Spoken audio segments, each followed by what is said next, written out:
Welcomes you all in online classes by Mount Lucky Academy Secondary School, Balotra. Natural resources we are going on with और इसमें हमने biological cycle start की थी. In earlier session we have studied two cycles. Now we are going to start with carbon cycles. So basically what is the carbon and in which form it present in the nature. Nature में ये किस form में present होता है और actually ये carbon होता क्या है. कार्बन हम सिंपली डेफिनेशन में पढ़ेंगे तो क्या होगा. It is a pocket of energy. जैसे पॉकेट्स होते हैं हमारे, पॉकेट्स क्या होते हैं, collection in combined form. Pocket of a energy, ये क्या है, एनर्जी का एक छोटा पॉकेट है. So carbon basically define as a pocket of a energy. और जब भी एनर्जी का जिक्र आएगा जहां पे भी वहां पे कार्बन मस्ट होगा, कार्बन ऑलवेज प्रेजेंट होगा. So carbon is a pocket of energy which we use in many different form. जो इसकी फॉर्म है उसे हम अलग अलग फॉर्म में यूज करते हैं. जैसे सबसे पहला फॉर्म आ गया elemental form of the carbon. जो कार्बन है वो एलिमेंटल फॉर्म कौन सी है उसकी, we have two types of elemental forms. One is graphite and another is the diamond. Diamond and graphite are the elemental form of the carbon. देखिए graphite जो आपकी पेंसिल की लीड होती है वही होता है हमारा graphite. It is very smooth and soft. ये बहुत स्मूथ एंड सॉफ्ट होता है. देखिए अब एलिमेंटल फॉर्म ऑफ कार्बन, इसमें ग्रेफाइट एंड डायमंड. देखिए दो है, एक है हमारे पास ग्रेफाइट और एक है डायमंड. अगर इनके प्रॉपर्टी की बात करें हम तो they are far different from each other. ये एक दूसरे से बहुत डिफरेंट है. देखिए ग्रेफाइट जो होता है वो हमारा सॉफ्ट होता है और स्मूथ होता है. जितना ये सॉफ्ट होता है उतना ही हमारा डायमंड जो होता है वो हार्ड होता है. Diamond is very hard. देखिए बने दोनों कार्बन से ही है but These both have a different identity, different properties. इनकी properties है वो different है. अब डायमंड देखिए कितना हार्ड होता है, जो कि it used to cut the glasses. Glasses को कट करने में इसका यूज आता है. So graphite and diamond are the elemental form of the carbon. And what is carbon? Carbon is the pocket of a energy. And all the life form based on the, जो भी हमारी life forms है, whether it is animal or plants, life forms है based on the carbon containing molecule. जो carbon containing molecule है उसके ऊपर depend होती है हमारी होल लाइफ फॉर्म्स. लाइफ की जो भी फॉर्म्स है वो डिपेंड होती है कार्बन कंटेनिंग मॉलिक्यूल. उनमें सब्सटेंस होते हैं, उनमें कार्बन तो ऑलवेज प्रेजेंट होता ही है. तो ऐसे कौन से मॉलिक्यूल हो जाएंगे वो हमारे होंगे कार्बोहाइड्रेट्स हो गए, न्यूट्रिएंट्स हो गए और न्यूक्लिक एसिड्स हो गई. Then we have vitamins. So these are the carbon containing molecules. ये सब क्या है, कार्बोहाइड्रेट्स है जो कि फैट होता है, और ये हमारे सारे मॉलिक्यूल्स है कार्बन कंटेनिंग. सो हमने पहले डिफाइन किया pocket of energy, vitamin, nutrients, these are the all the form of the carbon containing molecule which use for the energy. Energy के लिए तो यूज करते हैं. जैसे विटामिन की कमी आ जाती है तो विटामिन के कैप्सूल या कोई डोजेस लेते हैं. न्यूट्रिएंट्स की कमी आ जाती है तो हम खाने पीने में थोड़ा बेहतर करते हैं. जैसे पल्सेस हो गई तो pulses are the nutrient rich source. तो यही सब है. इनमें होता क्या है, एनर्जी होती है. जो पॉकेट ऑफ एनर्जी है उसे हम कार्बन कहते हैं. तो ये हमारे life form based on the carbon containing molecule. फिर आता है glucose. What is glucose? Glucose basically is CO2 in water. जब CO2 वाटर के अंदर मिक्स होती है तब एनर्जी फॉर्म होती है, उसे ग्लूकोज नाम देते हैं. और यही जो ग्लूकोज है फर्दर एनर्जी डेवलप करने के लिए यूज आती है. और फिर हमारे जो एंडोस्केलेटल और एक्सोस्केलेटल जो सिस्टम होते हैं वो भी are based on the carbon. ये सब कार्बन के ऊपर ही डिपेंड रहते हैं. इनमें सब में कार्बन ही होता है. जो हमारे एंडोस्केलेटल और एक्सोस्केलेटल सिस्टम है they are also the form of the carbon. ठीक है, फिर हम इसके साइकिल की बात कर लें. अभी तो हमने ये कार्बन के बारे में पढ़ा कि what are the carbons and what are the forms of the carbon present in our earth in the nature. ये सब है. देखिए बेसिकली होता क्या है, CO2 सबसे पहले तो कहाँ होती है हमारे, ये एक साइकिल है. इसका कोई ओरिजिन नहीं है, मतलब ऐसा नहीं है कि ये यहीं से डेवलप हुई है. ये एक साइकिल चलती जाती है, सब एक दूसरे के ऊपर डिपेंड है. इसमें से एक भी अगर एलिमेंट मिस हो जाए तो ये साइकिल इनकम्प्लीट हो जाएगी. अब देखिए जैसे सबसे इनिशियली बात करें एटमॉस्फेयर की, एटमॉस्फेयर में CO2 है, CO2 है तो वो CO2 कौन यूज लेता है सबसे पहले initially it use by the plants, इन्हें प्लांट्स यूज लेता है। क्यों प्लांट्स यूज लेता है? बिकॉज दी फोटोसिंथेसिस, जो उसका फोटोसिंथेसिस है उस प्रोसेस को कंप्लीट करने के लिए it uses CO2 from the atmosphere, CO2 लेता है एटमॉस्फेयर से फोटोसिंथेसिस को प्रोसेस करने के लिए। फोटो जो इसमें क्लोरोफिल वगैरह होती है ये इसको फोटोसिंथेसिस प्रोसेस को हेल्प करती है कंप्लीट करने में for the food processing, food बनाने के लिए, इनके मेटाबॉलिज्म क्रिएट करने के लिए it uses CO2 which use in the process of the photosynthesis process में यूज होती है CO2। और finally what product it gives? Finally it gives the O2। ये क्या होती है? जो डेज होता है हमारा, डे टाइम होता है जो हमारा, डे टाइम में it uses the CO2, it absorb the CO2 and releases O2 in day time.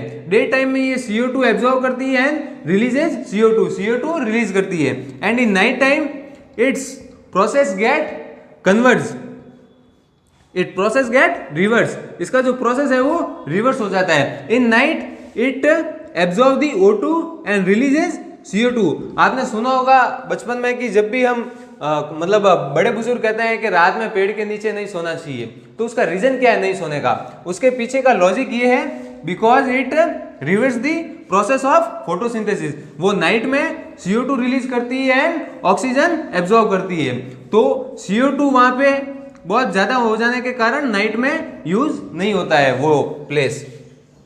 ठीक है, ये तो आ गया हमारा प्लांट्स में जो कि कार्बन यूज होता है CO2 की फॉर्म में। देन प्लांट्स है वो हमारा ऑर्गेनिक कंपाउंड है। तो earlier we have study about the fossil fuels. जो फॉसिल फ्यूल्स है वो कैसे डेवलप होते हैं? In recent 1000 years ago organic compounds जैसे प्लांट्स, एनिमल्स वगैरह हो गए, तो ये अंडर द अर्थ बरीड कर गए थे, सब धस गए थे अंदर। तो यही सब फिर क्या होगा?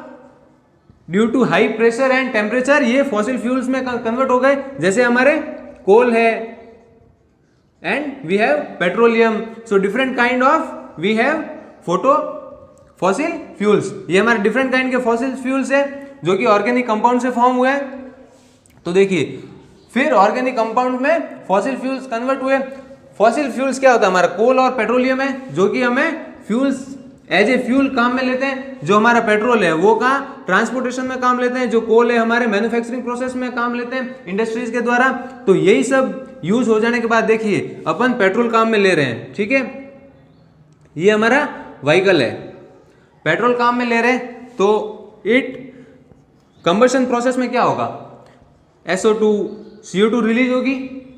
जब ये व्हीकल पेट्रोल यूज में लेगा, फ्यूल यूज में लेगा, तो what it gives SO2 and CO2। So it CO2 ये है वो use of fuels, then it CO2 again कहाँ होती है? मिक्स एटमॉस्फेयर में। So basically one cycle is completed, ये साइकिल हो गई। देखिए सबसे पहले क्या हुआ? फोटोसिंथेसिस में CO2 यूज हुई, it contains the carbon and oxygen. What is CO2? CO2 is carbon plus oxygen. Plants में हुई ऑर्गेनिक कंपाउंड से फॉसिल फ्यूल्स कन्वर्ट हुए। फॉसिल फ्यूल्स में हमने फ्यूल यूज लिया, transportation, cooking and all, then it again it releases the CO2 and SO2 and many more factors. So basically we are talking about the CO2. So we are taking CO2 in the concern. तो यही CO2 वापस हमारी कहाँ पे? Atmosphere में mix हो गई। तो ये देखिए ये तो फर्स्ट साइकिल हमारा कंप्लीट हो गया। और in between they we have also animals as a organic compound. Organic compound हमारे पास ये एनिमल्स भी है। एनिमल्स क्या करते हैं? हमारे ऑक्सीजन एब्जॉर्ब करते हैं एंड रिलीजेस CO2। हम क्या करते हैं? जो भी एटमॉस्फेयर में एयर होती है वो हम सांस के द्वारा अंदर लेते हैं, और जो वापस हमारा सांस आ रहा है एक्सहेलेशन, इसमें देखो दो प्रोसेस होते हैं, इनहेलेशन और एक्सहेलेशन। इनहेलेशन तो होता है जो हम सांस अंदर लेते हैं, और एक्सहेलेशन जो होता है जो हम वापस सांस छोड़ते हैं। तो we have a two types of system of breathing, inhalation and exhalation. तो इनहेलेशन तो what we use? Oxygen, and in exhalation we use CO2, we releases CO2। Same process as the use by plant for the processing of the photosynthesis. यही होता है इसमें photosynthesis में। Basically होता क्या है, it convert CO2 in glucose और यही ग्लूकोज वापस एनर्जी की फॉर्म में ये यूज लेते हैं। सो इनहेलेशन एंड एक्सहेलेशन हमारे खुद की बात कर ले तो ऑक्सीजन हम एब्जॉर्ब करते हैं और CO2 रिलीज करते हैं। यही रेस्पिरेशन एंड कंबशन में यूज हुई। रेस्पिरेशन के लिए देखिए, ये रेस्पिरेशन तो हो गया एनिमल्स के लिए और डीकंपोजिशन हो गया प्लांट्स के लिए। जो भी प्लांट्स वगैरह होते हैं ये डीकंपोज होते हैं। फिर ये डीकंपोज किसके द्वारा होते हैं, माइक्रो ऑर्गेनिज्म, अर्थवॉर्म्स वगैरह है उनके द्वारा, एनिमल्स के द्वारा होते हैं। These are also organic compound. फिर ये भी जब डेड होते हैं, डीके होते हैं, तो ये भी हमारे as a organic compound use आते हैं। तो इनहेलेशन एक्सहेलेशन हो गया, इसमें ऑक्सीजन और CO2 आ गई। तो यही CO2 वापस कहाँ होती है, एटमॉस्फेयर में मिक्स होती है। So this is the carbon cycle which we have already studied. Atmosphere, then plant, animals and fossil fuels, and use of fossil fuels in transportation, cooking and all. We have CO2 in the atmosphere. ये वापस atmosphere में mix हो जाती है। So it's all about the carbon cycle.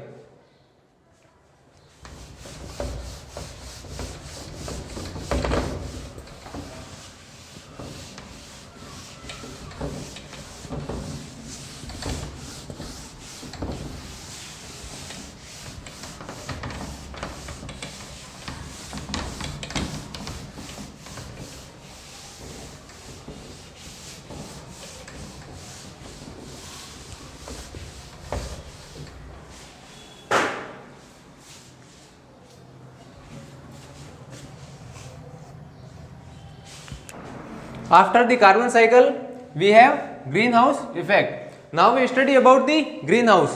What is the greenhouse? जो हमारा ये greenhouse word आया है, what is the meaning of the greenhouse? So basically we define greenhouse as a house of a green, house of a gases. ये एक house है gases का। देखिए बेसिकली होता क्या है, जो हमारा अर्थ है, we have a different type of climates. Some countries have cold weather, some countries have hot weathers. कहीं पे cold winter season ज़्यादा रहता है तो कहीं पे summer season in more temperature. तो we have a different type of a climate. So in the colder climate जो हमारा vegetation है, plantation है, वो ग्रो नहीं हो पाता, उसकी ग्रोथ नहीं हो पाती है। So what we have to do? We have to increase the temperature. उसमें हमें टेम्परेचर इंक्रीज करना पड़ेगा ताकि ये प्लांट्स जो है वो सस्टेन कर सके, वहां पे एग्जिस्ट कर सके। अगर ज्यादा समर भी रहती है, अगर टेम्परेचर ज्यादा भी रहता है तो वहां पे भी नहीं रह सकती, और जहां पे टेम्परेचर कम रहता है तो this is not also suitable for the plants. So we have to basically maintain the basic temperature, we have to maintain the sustain temperature. जो उनके ग्रो के लिए टेम्परेचर चाहिए वो हमें मेंटेन करना होता है। सो for the colder region we have created a greenhouse effect. What is greenhouse? Greenhouse is the house of the gases. The gases which play the role in the greenhouse are the CH4, CO2. Mainly CH4 and CO2 are the gases for the greenhouse effect. ये mainly हमारे 6 gases होती है। Total we have 6 gases for the greenhouse effect. So gases CO2 and CH4 are the mainly gases, major gases. So हमारी जो अर्थ है इसमें ये एक ब्लैंकेट की तरह वर्क करता है। जैसे हमारी ये ब्लैंकेट होती है उसी की तरह वर्क करता है। जो ये हमारी ब्लैंकेट है, एटमॉस्फेयर में क्या होता है, these are the gases to play the role of the green house effect. What is green house effect? Green house effect is the blanket of the gases which warm the temperature. जो हमारा colder temperature है उसे warm रखने के लिए, उसे hot रखने के लिए। So basically green house effect, हमने ग्रीन हाउस इफेक्ट्स पढ़ लिया। What is the green house effect? This is the combination of the gases in this CH4 and CO2 are play the major role. यही है। तो इसमें क्या होता है, जो गैसेज होती है वो ट्रैप कर जाती है और सम गैसेज है वो प्रिवेंट होने के लिए एस्केप करती है। सो ये इस जो ब्लैंकेट है इससे बाहर नहीं निकल सकती गैसेज, तो इसके अंदर ही ट्रैप हो जाती है। फिर क्या होता है, टेम्परेचर इंक्रीज होता जाता है। बेसिकली ये टेम्परेचर इंक्रीज होता कैसे? देखिए जो हमारी ये ब्लैंकेट है, अगर जैसे हम देखिए एक ग्लास लेते हैं, उसको हम एक कैप के द्वारा फिट कर लेते हैं और सनलाइट की प्रेजेंस में रख लेते हैं। तो बेसिकली होगा क्या, इसका टेम्परेचर इंक्रीज होगा या डिक्रीज होगा? We have a glass which is empty and filled by the gases.